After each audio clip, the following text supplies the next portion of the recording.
अमेरिकी पत्रकार Janet levy ने 2011 में बंगाल को लेकर एक रिपोर्ट प्रकाशित की थी, जिसमें कहा गया था कि ममता बनर्जी बंगाल को मुगलिस्तान बनाने की तरफ अग्रसर हैं, उन्हें मुगलिस्तान बनाने की तरफ चल रही हैं। बंगाल के लोगों का भी ऐसा कहना है कि फिलहाल मौजूदा वक्त में बंगाल 70% से ज़्यादा मुगलिस्तान बन चुका है। जो वहाँ घुसपैठ होती है, जो बांग्लादेशी वहाँ आते हैं और आकर वहाँ अपना डेरा जमा लेते हैं, उसके बाद वहाँ आतंक का नंगा नाच वो करते हैं। उसके बाद से देख सकते हैं बंगाल की तस्वीरें लगातार भयावह होती जा रही हैं। ये तस्वीर एक तस्वीर है, ये एक तालिबान की तस्वीर है, एक वेस्ट बंगाल की तस्वीर है। तालिबान में कोड़ों से पिटाई की जाती है और वेस्ट बंगाल में लाठियों डंडों से ठीक उसी तरीके से महिलाओं की पिटाई की जा रही है। अभी कल ही एक वीडियो सामने आया जिसमें एक जेसीबी नाम का शख्स, जिसे बताया गया कि वो टीएमसी से जुड़ा है, उसने एक महिला की और एक कपल की, एक जोड़े की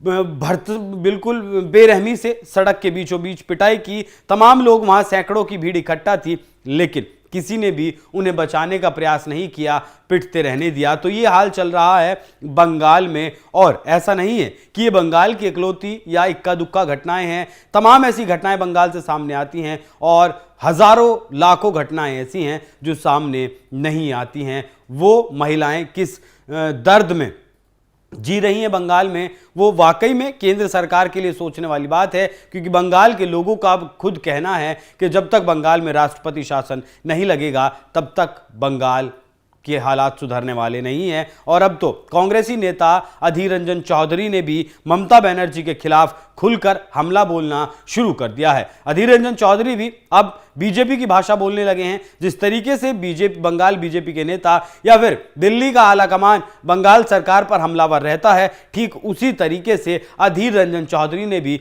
ममता बनर्जी को घेरना शुरू कर दिया है। सुनिए एक बार अधीर रंजन को। देखिए, कोई भी महिला हो, चाहे आदिवासी हो आदिवासी ना हो, बंगाल में महिला पर अत्याचार किसी सूरत में हम बर्दाश्त नहीं कर सकते। और सिर्फ बंगाल में नहीं, हिंदुस्तान में कई जगह महिला पर अत्याचार किसी हालत में कोई समर्थन नहीं दे पाएंगे। बंगाल में क्यों ऐसा हो रहे हैं? चुनाव हो चुके हैं, चुनाव के नतीजा निकल चुके हैं, सत्तारूढ़ पार्टी की बहुत सारे सीट में जीत हासिल चुके हैं। फिर किसके खिलाफ ये प्रतिहिंसा बरतने की जरूरत होती है, मुझे पता नहीं।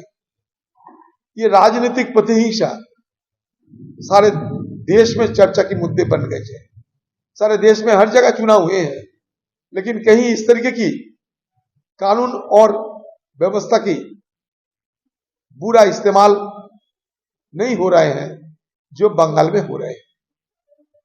एक महिला चाहे जिस पार्टी के भी क्यों ना हो, उससे अत्याचार करने की कोई अधिकार किसी को नहीं है। पुलिस वालों ने लिपापोती करने के लिए इधर की बात उधर, उधर की बात इधर करने की हर संभव प्रयास करेंगे। लेकिन हमारा कहने का मतलब यही है, हमारा यही मांग होगी कि दोषियों को गिरफ्तार किया जाए और दोषियों के खिलाफ सख्त कार्रवाई किया जाए। मेरा दलील ये है कि बंगाल में चुनाव हो चुके हैं, अभी शांति चैन की जरूरत है। बंगाल को और बंगाल की जो सत्तारूढ़ पार्टी हो, उनकी सरकार को इस मुद्दे पे ध्यान देना चाहिए। यही मेरी ये सरकार से मांग है। इस तरीके की घटनाओं को लेकर अधीर रंजन अक्सर भी ममता सरकार पर हमलावर रहते हैं, लेकिन फिलहाल मौजूदा वक्त में इस बयान की जो है दो मायने निकाले जा रहे हैं।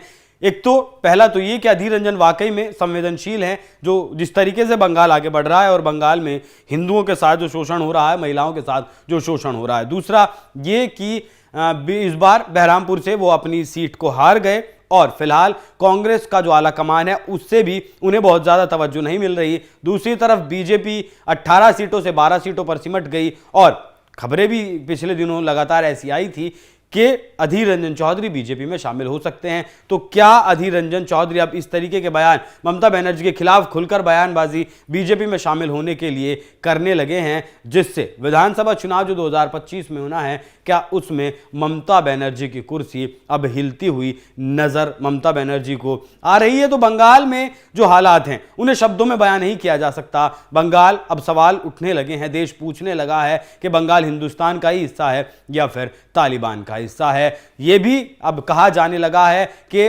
1990 का कश्मीर, दूसरा कश्मीर भी बंगाल बन सकता है अगर बंगाल पर बहुत जल्दी वक्त रहते ध्यान नहीं दिया गया। तो अधीर रंजन चौधरी ने जिस तरीके से ममता बनर्जी पर हमला बोला है, उस पर क्या कुछ आपकी राय कमेंट कर जरूर बताएं। नमस्कार।